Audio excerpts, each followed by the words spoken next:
ప్రభు పేరిట అందరికీ ప్రైజ్లు.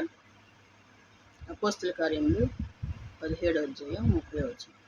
ఆ అజ్ఞాన కాలమందు దేవుడు చూసి చూడనట్లుగా మనుషులను ఉన్నాడు. ఇప్పుడైతే అందరూ అంతటా మారుమనసు పొందవాలని దేవుడు ఆజ్ఞాపించున్నాడు.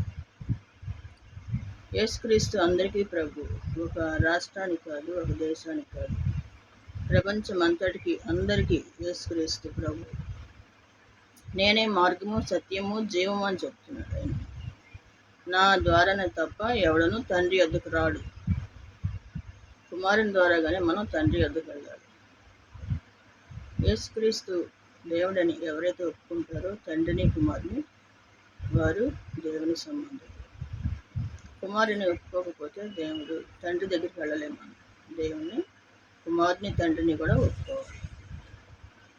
మారు మనసు పొందాలని దేవుడు ప్రతి ఒక్కరికి ఆజ్ఞాపించాడు. కాబట్టి మారు మనసు పొందాలి. దేవుడు నిజమైన దేవుడు అని మనందరం కూడా గుర్తెరగాల.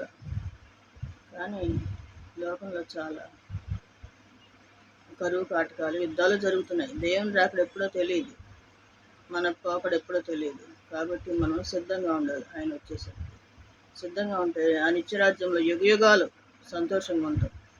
లేకపోతే యుగయుగాలు బాధకరమైన ప్లేస్లోకి వెళ్ళాలి. కాబట్టి ప్రభువుని అందరూ కూడా విశ్వసించండి. మీ అందరి కోసం కూడా ప్రార్థన చేస్తున్నాం. దేవుని కృప మీ అందరికీ తోడుగా ఉంటుంది. ఆమె